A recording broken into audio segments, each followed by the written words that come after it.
First and foremost, I want to say that this podcast is intended to be lighthearted and generally humorous.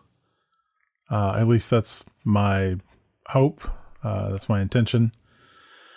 It's been some time since I've recorded an episode, and I want you to know that that is intentional, not just by accident. In the light of all the Black Lives Matter protests that have been going on across the country and across the world, I thought that it would probably be an inopportune time to put something out there that might serve as some type of distraction or diversion from those events, because I think they're very important. Not to say that they are no longer important, but I want to go ahead and at least go on record as saying that there are still protests going on because there are still issues to resolve. And it's a good thing that people are paying attention, that people are discussing it, that it's been brought to the forefront so that there can be discourse, because I think that's the best way to move forward and find resolution to these issues of systemic racism and police brutality. I think that things are allowed to fester when they're not brought to the forefront. Things fester and grow in darkness, and light has a way of dispelling things and bringing the truth to a point where everyone can see it. And it's my hope that you'll be a concerned party, that even if you're not a victim of this kind of disparity that is present in our society, that you can at least acknowledge your privilege and the fact that you've benefited from a certain amount of bias and ignorance, that you've been shielded from the horror and the struggle that so many others, both Americans and people around the world, endure because of their ethnicity, because of the color of their skin, because where they come from, and so many other factors. This podcast, and I myself, Professor Moose, advocate for the notion and the idea that there is no them. There is only us. We are one people.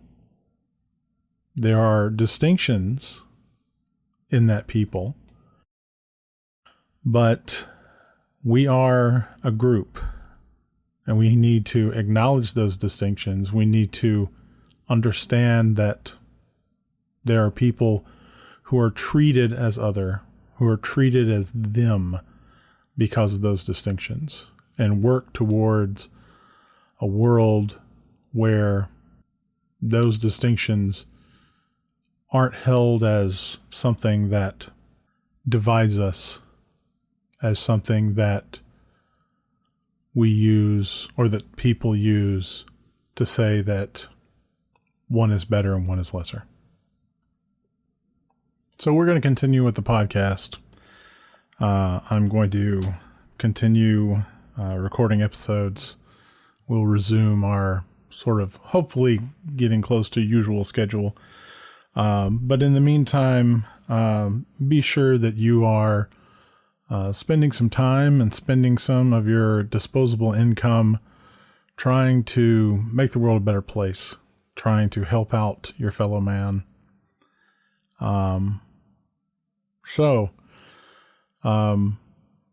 Things have been starting to open back up. People have started to get out and about. And guess what? COVID numbers are going up. Surprise, surprise. You know, it's kind of funny. I went to I went to Kroger today, and I went and picked up some takeout from a couple of different places, and just a shocking amount of people not wearing masks. I can't fathom, why people won't do something so simple and so easy to help prevent the spread of this disease, which is killing people. Now, there's been some positive notes. As it turns out, people with type O blood seem to be a little less likely to die from the virus.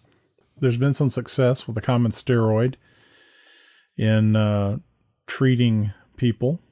Those are both things that are good and things to be appreciated and celebrated. But, we're not in the clear yet. Numbers are going to go up as people get out and start to mingle and, aren't maintaining social distancing, aren't wearing a mask. Why? Why not? It's so easy. Put something over your face. Keep a couple distances of arm's length from people. I mean, I know we're social creatures. We want to get out and we want to get around and we want to see one another and we want to live our lives. We want to return to normal. I get that. I understand that. That's totally reasonable. But at the same time, the precautions that, are successful in helping to not only ensure that we're not infected, but that we don't spread the virus to others, whether we have it or not, whether we know whether we're carrying it or not, are such just softball, easy to take care of precautions. And the mask is not going to filter out a virus. The mask is there to keep moisture droplets in the air from being breathed in or being breathed out. I mean, it's the same reason it's the same reason you should put the lid down before you flush the toilet. When you get ready to flush the toilet after, dropping a big deuce, you don't want to put your face right down there and inhale deeply as, your leavings trickle down and swirl away, because the turbulence in the water releases droplets with fecal coliform bacteria into the air. Viruses are much smaller than bacteria, but they adhere to the droplets of moisture that come out of your mouth when you breathe or cough or speak.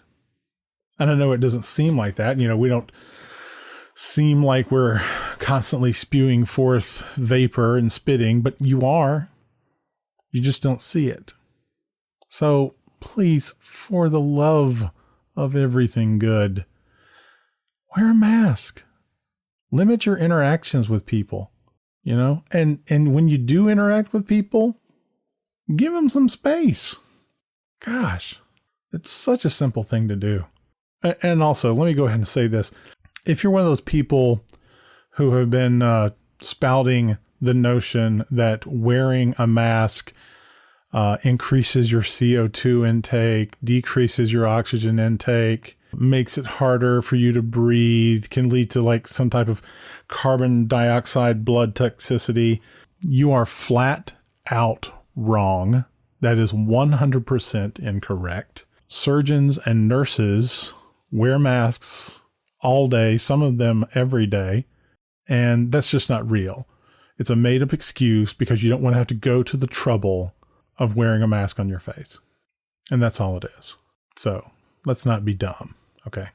So what's been going on? Well, I have started teaching my summer classes, of course, in addition to this podcast where I help you learn to even, help you to give you some perspective and give you some advice and some things to think of to make you successful in the game we call life. I also teach at the college level. I'm an art instructor. My sobriquet, Professor Moose, is not just made up. I am, in fact, a professor, an instructor. teacher, guide, mentor, sage, guru, generally know-it-all kind of badass. So I've been teaching. I bought some new materials to paint with. I'm a painter. I'm an artist.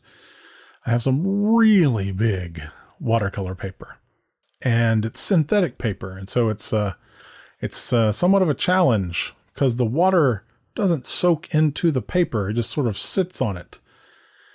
It's sort of like, I don't know. It's sort of like painting on plastic to a certain extent.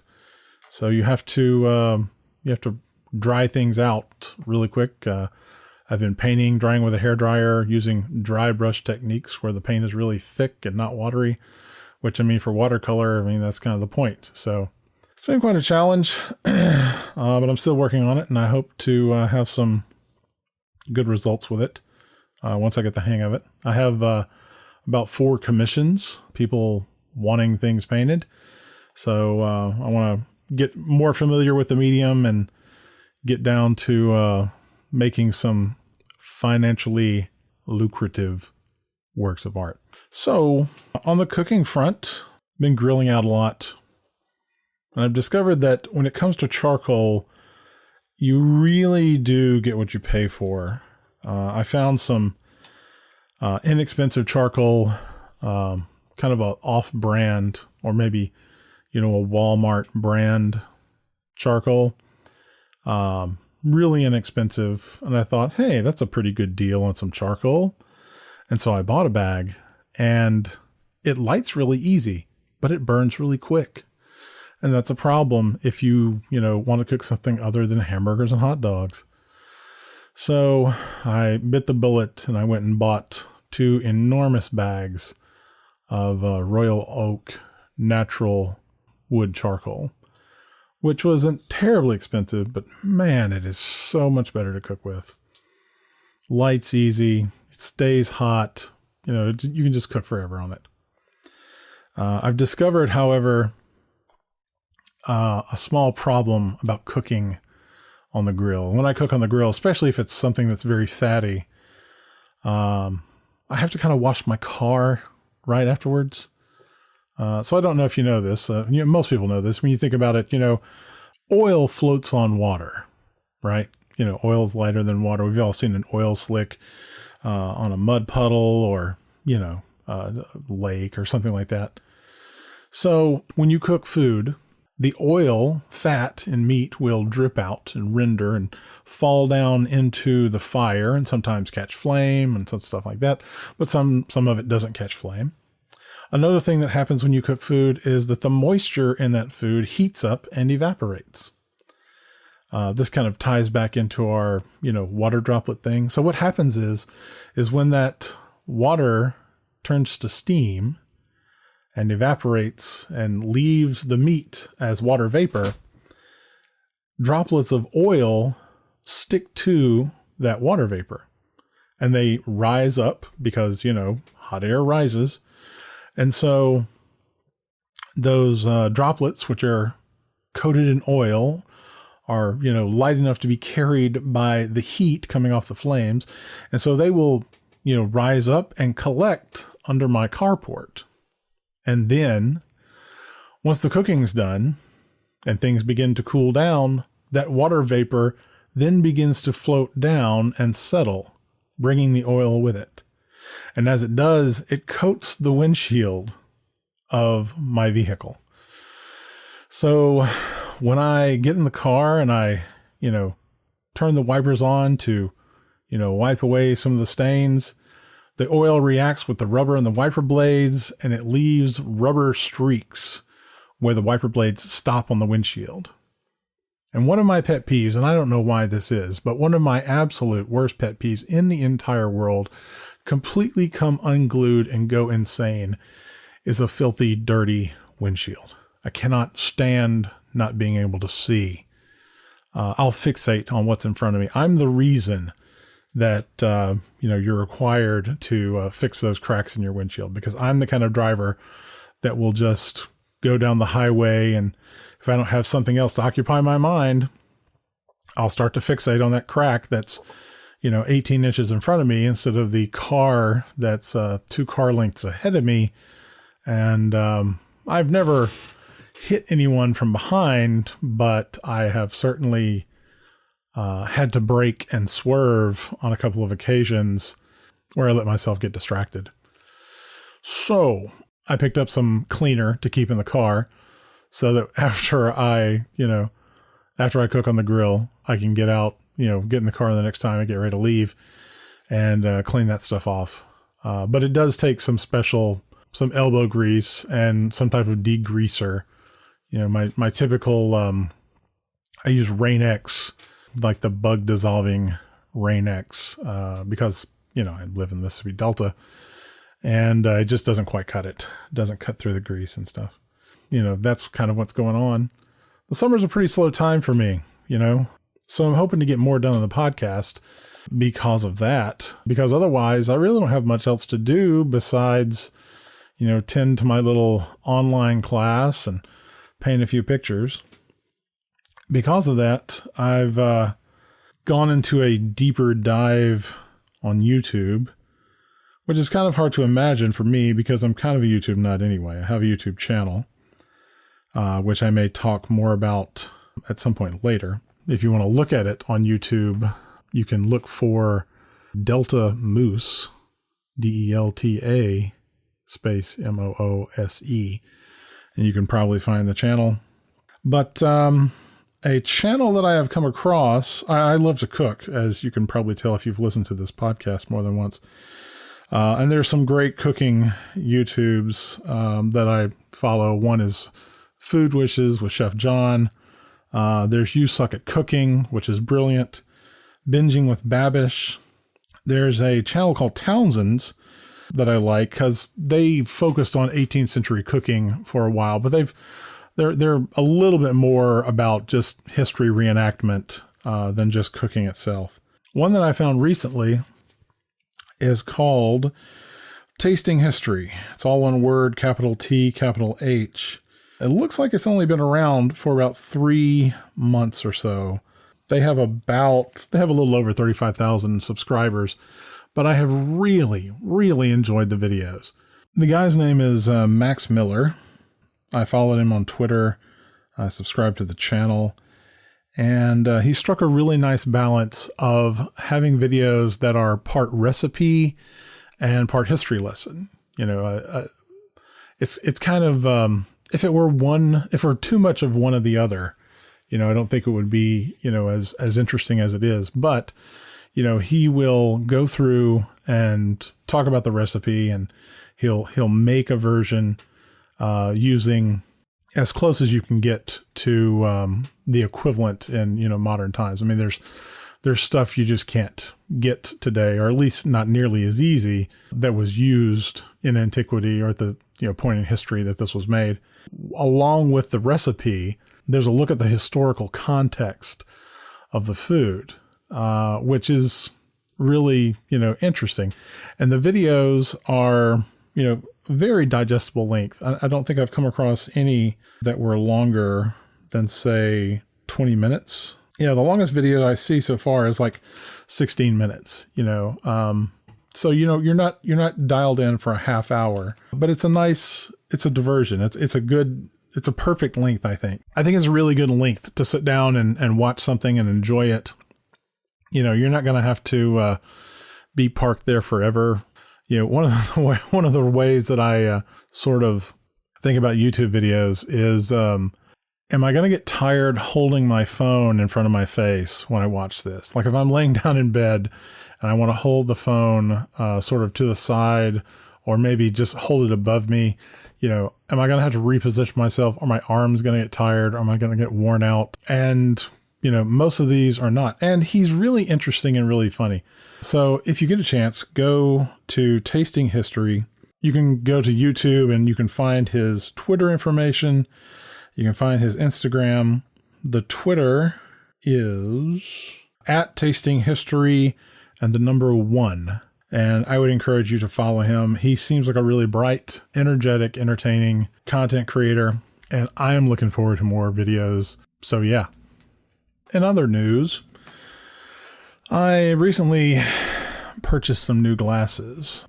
I shopped online. It's the first time I bought glasses online. I went to one company's online presence and found a couple of frames I liked, but couldn't find the lenses that I need. My Coke bottle bottom thick lenses, they could not seem to find it within their, services to provide. So I had to go looking elsewhere. And I wound up going to eyebuydirect.com. That's EYEBUYDIRECT.com. And I got a pair of prescription sunglasses and I got a pair of glasses for less than $200, lenses and frames. And that's crazy because I usually spend $300 or $400 just on prescription lenses and frames. I've never, had the extra spare change to splurge on some prescription sunglasses. So when I got them in, I noticed that one of the earpieces was a little loose. And being the somewhat overly confident tool kind of guy that I am, I decided, well, I'll just unscrew this and I'll take a pair of pliers and I'll just squeeze this down and make it a little more snug and it'll fit perfect. And so that's what I did. And it made it too snug, but it wasn't an issue until a couple of weeks ago when I was taking the glasses off and I reached over to fold them up on the nightstand and broke the earpiece clean off. Well, luckily enough, EyeBuyDirect will replace a pair of lenses for free as long as it's within a certain time range. If you're not happy, one free replacement. And so I ordered a pair of replacement frames. They came in today. But in the meantime, I have been relying on old frames and old lenses, which are close to the prescription I need, but not quite on the money. But the lenses on most of them are terribly scratched. I mean, it's like trying to look at the world through a well-used Ziploc bag. And so I decided that, I could probably take these lenses, these frames rather, and I could probably fix those. So I thought I might try soldering them together. And so with the careful use of some pliers and some duct tape, I fashioned a device to sort of hold them so that I could hold solder in one hand, hold a blowtorch in the other, and not have to hold the glasses. Well, as it turns out, the solder I have doesn't want to stick to whatever kind of metal the earpiece and the frames are made of, so that didn't work. But I wasn't willing to admit defeat. No. So I thought what I'll do is I'll use some epoxy. And so I got some clear high-strength epoxy, and I mixed it up, and I stuck it down in the little crevice of the earpiece that was left over, and I tried to epoxy it back together. And it held for about a day before it finally gave way. It didn't break completely off, but it flexed to the point that it made it almost unwearable. So, not being one to be dissuaded by clear failure, I decided that I could fix this still, and so I went and I broke out some epoxy putty, and I carefully positioned the earpiece back together. I tried to adjust for the amount of flex. I thought that my trailer truck wide head would inflict upon these frames, and I covered the entire earpiece and the joint where it attaches to the frame with a sleeve of epoxy putty. And I tried to sort of make it as small and even, yet still structurally sound as possible. In the process of doing that, it became clear now that one earpiece was much wider, much fatter. Even if when I covered it with paint, it was going to, definitely be different. So I took more of the epoxy putty and I put it around the other earpiece, not covering up the frame, not covering up the hinge, so that this one would still bend, but simply to balance the weight of the frame and to balance the visual weight of the frame so that one earpiece wasn't big and fat and the other was skinny. They're both sort of big and fat at this point. I gave it an hour to set, and then I gave it 24 hours to cure, and then I came in with my Dremel tool, and I sort of sanded them down and evened them out close enough, I thought. And then so I painted them black, and I had been wearing them, but I also found that while I was wearing them, if I wasn't actively engaged in looking at something else or focusing my concentration on something, that I would just gradually notice it out of the corner of my eye and then begin looking either to the left and to the right at the glob of black painted epoxy putty just a couple of inches from my eye. So I was glad to get the new frames in today. I've decided that no matter what might be the teensiest bit off with them, I was not going to mess with them. But thankfully they were perfect. They fit great. I'm going to keep the other glasses, which don't fully fold up, as sort of glasses to wear when I know I'm going to be doing something with flying debris or, sanding, painting, something like that. And I'll keep these for my everyday use. But I've really enjoyed, purchasing from this company, eyebuydirect.com. They are not a sponsor. I would love to be a sponsor. So eyebuydirect.com.